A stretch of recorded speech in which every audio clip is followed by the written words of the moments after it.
Si c'était pour un travail, il fallait se réveiller à 4 h du matin, là tout le monde le fera. Mais pas parce que c'est une prière et va nous mener vers Dieu, alors que le prophète sallallahu alayhi wa sallam dit malgré cela, ça ne nous importe pas. Regardez la question de Mu'adh ibn Jabal. Le prophète sallallahu alayhi wa sallam, il lui a dit je vais te le montrer. Il lui a dit donc, la première chose c'est il faut qu'ils adorent Allah Azza wa Jalla et qu'ils n'associent pas avec lui une autre divinité. Qu'ils accomplissent la prière. Il lui a cité les 5 piliers de l'islam. أن يعبدوا الله ولا يشركوا به شيئا ويقيموا الصلاة وتؤتي الزكاة وتصوم رمضان وتحج. Et il lui a dit voilà les 5 choses à faire. Ces 5 détails, enfin ces 5 piliers, vous pensez qu'ils pouvaient échapper à Mu'adh ibn Jabal, à quelqu'un comme Mu'adh? Est-ce que ça pouvait échapper à Mu'adh, ce genre d'information? Non. C'est Mu'adh, c'est pas n'importe qui. Le prophète lui a dit quelque chose de connu. Voilà. Mais le prophète donc il a commencé par la base. Voilà, je te confirme la base que tu connais. Après il a marché. Le prophète il lui a dit Ala adulluka ala abwabil khayr. Veux-tu que je te désigne les portes du bien? Les portes du bien d'une manière générale, ou de la bienfaisance? Veux-tu que je te désigne les portes du bien? Ça veut dire je vais te donner des informations supplémentaires, en plus de ce que tu sais.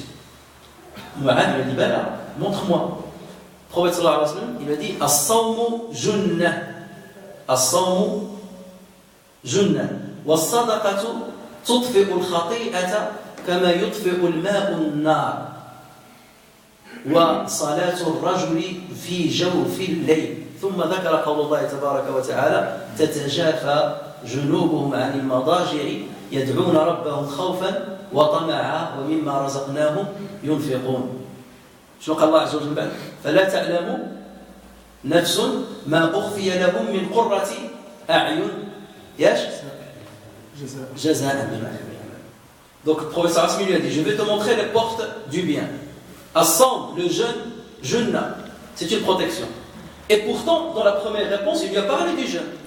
Pourquoi il redit le jeûne? Là, c'est pour lui dire, la première chose dont je t'ai parlé, ce sont les obligations. Maintenant, je te parle des choses surérogatoires. As-sawm jeûne. La jeûne, c'est une protection. Donc là, le professeur Hassan faisait référence à quoi? Pas au jeûne du mois de Ramadan, non. Au jeûne du lundi, au jeûne du jeudi, 3 jours de l'Ayyam al-Bayd, au jeûne de Arafat. Le jeûne surérogatoire, un jour sur 2, comme Sayyidina Daoud. C'est à cela que faisait le professeur Hassan allusion. Parce que la première chose que Mu'adh connaissait, as-sawmu junnah, was-sadaqa. Donc là, il ne parlait pas de zakat. Sadaqa, il ne parlait pas de zakat parce qu'il a déjà cité zakat dans la première partie de la réponse. Sadaqa, surérogatoire. Was-sadaqatu, donc, elle purifie les péchés comme l'eau fait éteindre le feu. Et ensuite, donc, il lui a parlé wa salatu ar-rajuli fi jawfi al-layl. Jawfi al-layl ma kanش farida. La prière de l'homme au milieu de la nuit. Au milieu de la nuit, il n'y a pas de prière obligatoire. La dernière, c'est l'Isha. Donc là, ça démontre bien que le professeur Hassan parlait des prières surérogatoires. Et ensuite, il a cité ce verset coranique. Ce sont des gens, en parlant des pieux, et de ceux qui sont proches d'Allah Azza wa Jalla, ils tournent pendant toute leur nuit sur leur côté. C'est-à-dire, ils s'élèvent de leur matelas, ils quittent leur matelas afin de prier en pleine nuit. Khawfan wa tama'a, par peur d'Allah Azza wa Jalla et par donc par un espoir d'obtenir la miséricorde de Allah Azza wa Jalla. Ensuite, Allah Azza wa Jalla dit donc je leur apprête ce que nul œil n'a vu comme récompense de ce qu'ils ont fait. Donc voilà la deuxième partie de la réponse. Mu'adh a emmagasiné la réponse. Ensuite, le prophète sallallahu alayhi wa sallam lui a dit, parce qu'il voit que c'est un bon élève, donc il va lui donner plus d'informations. Il y a d'autres compagnons qui posaient des questions pareilles au prophète sallallahu alayhi wa sallam. Il leur répondait avec un mot, comme celui lui a dit ne te mets pas en colère. Voilà, c'est tout ce que je peux te dire, toi. Il ne lui a pas donné d'autres informations parce qu'il savait que ce personnage avait un défaut. Le conseil était limité. Mais parce que Mu'adh c'est un savant, c'est un prédicateur et qu'il sait transmettre la parole du prophète sallallahu alayhi wa sallam, le prophète sallallahu alayhi wa sallam lui donnait plus d'informations. Il était en train de l'éduquer, de lui donner un vrai enseignement. Contrairement à d'autres compagnons où le prophète était économe dans sa réponse. Ensuite, le prophète sallallahu alayhi wa sallam lui a dit Afala adulluka ala ra'si al-amri wa amudihi wa sanamin. Veux-tu que je te montre la tête de la chose, de l'affaire, de la vie, la tête, la colonne vertébrale, et sanam, c'est le dos du chameau. Le dromadaire, son dos, on l'appelle sana. C'est-à-dire la chose la plus importante dans la religion, dans la vie. Mu'adh lui a dit, Bala ya Rasulullah. Il lui a dit, Ra'sul amri al-Islam. Wa amouduhu, donc la tête de la chose, c'est l'islam. La tête de cette vie-là, c'est l'islam. La amoud, la colonne vertébrale, as-salat, c'est la prière. Wa sanamuhu al-jihad fi sabilillah. Et la chose la plus importante, après la prière, c'est le jihad fi sabilillah.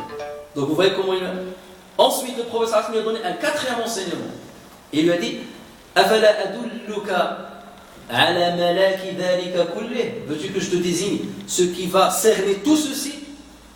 Et Mu'adh, il lui a dit, Bala ya Rasulullah.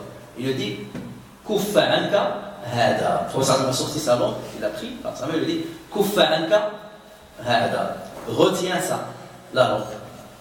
Et Mu'adh regardait que la question, il lui a dit, c'est-à-dire allons-nous être jugés sur ce que nous disons, Et le prophète sallallahu alayhi wa sallam, il a dit Takilaska ummuka ya Mu'adh. Takilaska, ça veut dire que ta mère te perde. Et là les savants disent, ça c'est une invocation, mais c'est-à-dire c'est grave de dire à quelqu'un que ta mère te perde, ça veut dire que Dieu te donne la mort. Mais ça c'est une expression qui était répandue chez les Arabes. Lorsque le prophète sallallahu alayhi wa sallam l'utilise, ça ne veut pas dire qu'il est en train d'invoquer Dieu contre la personne. Non, on ne la prend pas dans son sens strict du terme. Non, on la prend, c'est-à-dire c'est une parole qui était répandue. Donc, même parfois, si des frères, dans leur discours, ils disent certaines formules qui sont mal placées, qu'on peut mal les comprendre, il ne faut pas les prendre à la lettre. Si c'est quelque chose qui est répandu, c'est une expression qui est répandue, il n'y a pas de mal à la dire. La preuve, c'est que le prophète lui a dit Takilaska ummuka ya Mu'adh, wa hal yukibbu an-nasa على وجوههم وفي رواية على مناخرهم غدا يوم القيامة إلا حصاد ألسنتهم. Qu'est-ce qui fait tomber, qu'est-ce qui fait rabaisser les gens, rabaisser leur tête des gens au sol, si ce n'est la récolte de leur langue. D'accord? Donc regardez ce hadith-là, ça nous montre aussi que le prophète sallallahu alayhi wa sallam valorisait ce jeune homme, et voilà pourquoi il leur donnait autant d'informations. Un autre hadith qui nous montre que le prophète sallallahu alayhi wa sallam ne manquait pas de sermonner Mu'adh lorsque besoin est. C'est un hadith rapporté aussi par Muslim sur Jabir ibn Abdillah qui dit que Mu'adh ibn Jabal avait l'habitude de prier avec le prophète sallallahu alayhi wa sallam, les 5 prières. Et ensuite il revenait dans son quartier pour diriger la prière. Et son quartier était lointain de la mosquée du prophète sallallahu alayhi wa sallam. Ça veut dire il accomplissait les 5 prières avec le prophète. Ensuite, il partait illéco, rapidement, jusqu'à son quartier qui était lointain, pour diriger la prière avec les gens de son quartier en tant qu'imam. Et un jour, donc une nuit, il a accompli la prière avec le prophète. Ensuite, il est parti dans son quartier, il a dirigé la prière. Et il a lu avec Surat al-Baqarah. Il y avait derrière lui un homme qui était pressé. Fatajawwaz. Ça veut dire il a raccourci la prière, il a coupé sa prière, et il est revenu à l'arrière, et il a terminé rapidement sa prière, il est parti à ses affaires, pour vaquer à ses occupations. Lorsque Mu'adh a terminé la prière, les gens lui ont fait part de ce qui est arrivé. Ils lui ont dit, un tel, il a quitté il a quitté la prière, il est allé faire la prière tout seul, ensuite il est parti. Mu'adh leur a dit, innahu munafiq. C'est un munafiq. L'accusation, vous avez déjà entendu cette accusation. Dès que quelqu'un est en litige avec quelqu'un, tu vous l'attaques, on nous dit tout ça. Dès que quelqu'un te fait du mal, c'est un munafiq. Mu'adh a eu l'erreur de dire innahu munafiq. C'est arrivé aux oreilles de cet homme-là. Lorsqu'il a entendu ça, il est allé se plaindre de lui chez qui? Chez le prophète sallallahu alayhi wa sallam. C'est lui le juge. Il est allé chez le prophète sallallahu alayhi wa sallam. Il lui a dit, Ya Rasulallah, innana aqwamun na'malu bi aydina wa nasqi bi nawadihina. Nous sommes des hommes qui travaillons avec nos mains et qui arrosons nos terres avec nawadih, jam'u nadih, nadih huwa al-jamal alladhi nasqi bihi al-ma. Al-jamal ya'muru bil ma' bi yasqi. C'est-à-dire nous arrosons nos terres avec nos chameaux. وإن معاذ صلى بنا البارحة فصلى بالبقرة. Hier Mu'adh il a lu avec le Baqara. فتجاوزت. Donc j'ai coupé parce que j'avais d'autres occupations. J'ai coupé la prière. فتجاوزت وصليت ثم ذهبت إلى حاجتي.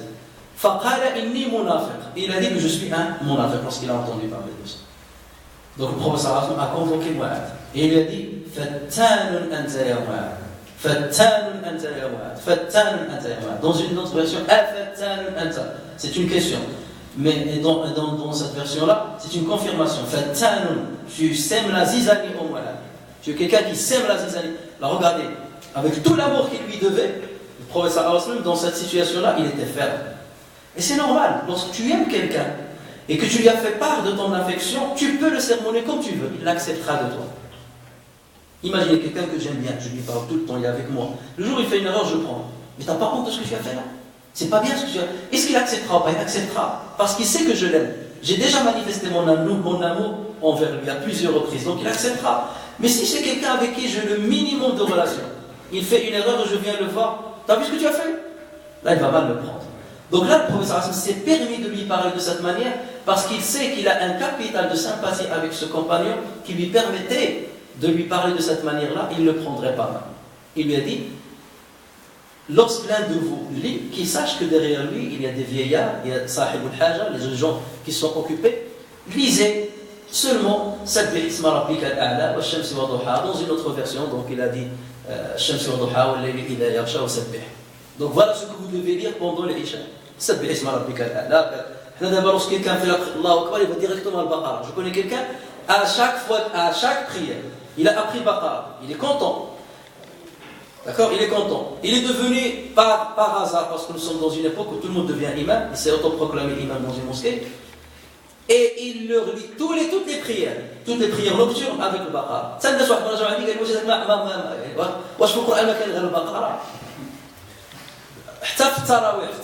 Il est resté jusqu'au 20e jour, mais le Baqara ما خرج منها. تقرا من جوج الايات ثلاثه انا خايف يدوز الايه العبران ويحصل بقى له في البقره كم راه جوج ايات وكذا بقى فيها واحد فيها.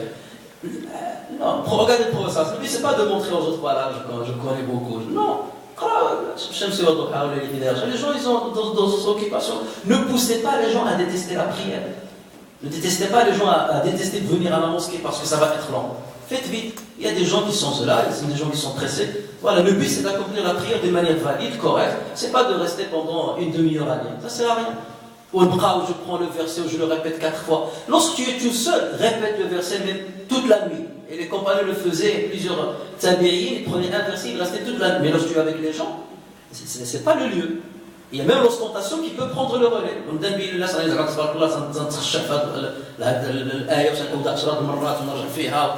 tu n'as pas besoin de faire tout ça. Tu n'as pas besoin de faire ce cinéma. Lorsque tu es seul, fais-le. Devant les gens, sois normal. Standard. Donc là, regardez le professeur comment il a parlé à Mu'ad dans cette situation. Ça vous montre qu'il l'aimait énormément. Et ce qui montre encore plus que le professeur aimait cet homme énormément, c'est que après la bataille de Tabouk, les rois de Yémen ont envoyé une délégation au professeur sallallahu alayhi wa sallam. Ils lui ont dit, voilà, il y a beaucoup de gens qui s'intéressent à l'islam, nous intéressons à l'islam, envoie-nous quelqu'un pour nous enseigner l'islam. Donc là, c'est une mission qui est très importante. Forcément, le professeur sallallahu alayhi wa sallam devait choisir les meilleurs parmi ses compagnons, parce que c'est tout un pays qui va entrer en islam. Là, le prophète sallallahu alayhi wa sallam a choisi Mu'ad ibn Jabal. Il a choisi aussi Abdullah ibn Mas'ud. Il a choisi Mu'ad ibn Jabal. Et il l'a appelé, il a dit à Mu'ad, i'lam, annaka satati aqwaman ahla kitab. Tu vas venir, c'est des gens qui font partie des gens du livre. Donc la première chose à laquelle tu dois les appeler, c'est shahadat an la ilaha illallah et anna Muhammadan Rasulullah. C'est la première chose à laquelle. فإنهم أطاعوا لك في ذلك, s'ils t'obéissent en cela, فأخبرهم, donc informe-les que Allah Azza wa Jalla leur a instauré 5 prières par jour. S'ils t'obéissent à ceci, informe-les. Donc regardez, c'est par étapes. Ne viens pas et tu leur dis tout. Alors j'ai vu une fois un frère est venu dans la mosquée. Il a dit, je veux me convertir. Devant tout le monde. Allahu Akbar, il y a un homme, c'est un vieillard. Il lui a dit, maintenant, la circoncision. Maintenant, la circoncision. Il y a même un qui a dit, on l'a rapporté de quelqu'un qui est sérieux, il est venu chez ça c'est un recteur du mosquée, c'est pas un imam, c'est un recteur. Et il est venu le voir et lui a dit, je veux faire ça. Et il a fait shahada. Il a dit, attends, il faut savoir une chose. Lorsqu'on entre en islam, on coupe, et si jamais on sort de l'islam, on coupe la tête. Donc fais attention, lorsqu'on entre on coupe ça, et lorsqu'on sort on coupe ça. C'est ça la sagesse islamique, avec laquelle on va s'adresser à un nouveau musulman, un nouveau arrivant à l'islam. Regardez le prophète comment il parlait à Mu'adh. Donc commence déjà par Shahada. Lorsqu'ils t'obéissent, dis-leur qu'il y a les 5 prières. Ne dis pas tout d'un seul coup. Lorsqu'ils t'obéissent, dis-leur que Allah a prescrit sadaqa, on la prend de leurs riches et on la distribue à leurs pauvres. Et nous, on ne va pas en profiter, nous. On va la distribuer à leurs pauvres.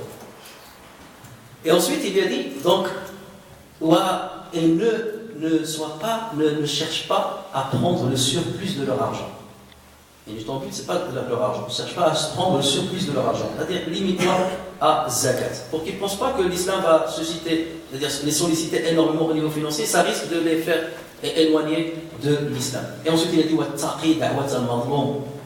méfie-toi, garde-toi de l'invocation de celui qui a subi une injustice. C'est-à-dire, si jamais tu es injuste vis-à-vis de quelqu'un, il risque d'invoquer Dieu contre toi. Et le prophète sallallahu alayhi wa sallam, il est allé avec lui jusqu'à ce qu'il a quitté Médine. Il est sorti de Médine, le prophète sallallahu alayhi wa sallam était à côté de lui, le prophète marchait et Mu'adh était sur sa monture. Et le prophète a refusé que Mu'adh descende de la monture. Imaginez aussi cette scène. Le prophète à pied, et Mu'adh sur sa monture. Ça pourrait être peut-être sûrement ça doit être un chameau puisque le voyage est long jusqu'au Yémen. Et le prophète sallallahu alayhi wa sallam, il lui prodiguait ces conseils-là. Ensuite, il lui a dit, Ya Mu'adh, la'allaka lan talqani ba'da 'ami hada. Il se peut que tu ne me croiseras plus après cette année-là. Le prophète sallallahu alayhi wa sallam avait le pressentiment qu'il allait mourir cette année-là. Il se peut, là Mu'adh avait 25 ans. Il se peut que tu ne me retrouves plus après cette année-là. Wa la'allaka an tamurra bi masjidi wa qabri. Et il se peut que lorsque tu reviennes la prochaine fois, tu vas seulement trouver ma mosquée et ma tombe. Et là, Mu'adh ibn Jabal s'est effondré en larmes, s'est fondu en larmes. Et le professeur Hassan, donc, quelque part, il savait qu'il ne va plus le revoir. Voilà pourquoi il est sorti avec lui. Il a voulu profiter au maximum de la compagnie de ce compagnon avant de le quitter de vue. Il aurait pu lui dire, bah, tu vas, ça y est, c'est bon, je t'envoie. Non, il l'a suivi. Il l'a suivi, il est allé avec lui. Est-ce que nous, on se comporte comme ça avec les jeunes? Imaginez ça, ça vous montre l'éthique du prophète sallallahu alayhi wa sallam.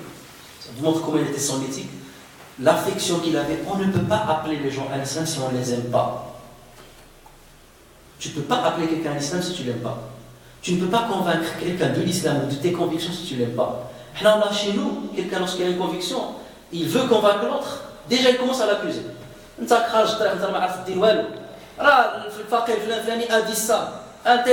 savant, un tel, regarde un tel, il a dit ça. Tu le détestes déjà, tu l'as sermonné, tu le détestes, tu l'as jugé, et tu viens le convaincre. C'est pas comme ça qu'on convainc les gens. Si tu lui veux du bien, montre-lui déjà ton affection. Il y a des gens, parce que tu diverges avec lui sur un petit point, qui est un point secondaire dans la religion. Secondaire, on n'est pas dans la salat, qiyam, des choses de la aqidah. Secondaire, il te dit plus bonjour, il te dit même pas salam alaykum. Il prie à côté de toi, il n'osera pas te dire kafir. Il n'osera pas te dire que tu es kafir. Mais il osera te dire tu es ceci ou tu es cela, d'autres choses, d'autres termes. Parce que pour lui, il dit oui, parce qu'il y a on a rapporté sur le Moussaïb qu'il a dit que celui qui fait ça est considéré comme pire que le kafir. Est-ce que le prophète jamais s'est comporté de cette manière-là? Et ce que je suis en train de vous étaler vous montre quelle était l'attitude du prophète lorsqu'il voulait enseigner, lorsqu'il préparait les prédicateurs de demain, lorsqu'il enseignait l'islam à ses élèves. Regardez sa réaction et l'amour qu'il prodiguait, qu'il montrait, qu'il manifestait à ceux qui l'entouraient. Ça, c'est un de plusieurs exemples que je peux vous citer d'autres compagnons, comment le prophète se comportait avec eux. Mais c'est comme ça que nous devons nous comporter les uns vis-à-vis des autres, les anciens avec les jeunes. Et si c'est ça, c'est le témoignage d'un vieux vers un jeune, comment doit être l'inverse? C'est encore plus, parce que le jeune a en plus de cela le respect qu'il doit manifester vis-à-vis de l'ancien. Et c'est ce que nous devons avoir vis-à-vis de ceux qui nous ont dépassés en âge. Mais il a 70 ans, il a ceci, il a cela. Il doit un vrai respect, même s'il fait des erreurs. Même s'il fait des erreurs. Qu'en sais-tu? Est-ce que tu sais comment Allah va le juger? Nous connaissons tous l'histoire qui a été rapportée par Muslim, authentique, de ce jeune homme, de cet homme-là, qui est venu, qui était égaré. Et il est venu à la fin de sa vie, il a réuni ses enfants. Qu'est-ce qu'il leur a dit? Il leur a dit, si je meurs, brûlez-moi. Et imagine, brûlez-moi. Là, c'est interdit de se faire brûler. D'accord? Incinérez-moi. Si je meurs, incinérez-moi. Et prenez mes cendres et allez dans une mer et jetez-les dans la mer. Ils lui ont dit, pourquoi tout cela? Pourquoi tout cela? Qu'est-ce qu'il a dit? Il a dit, parce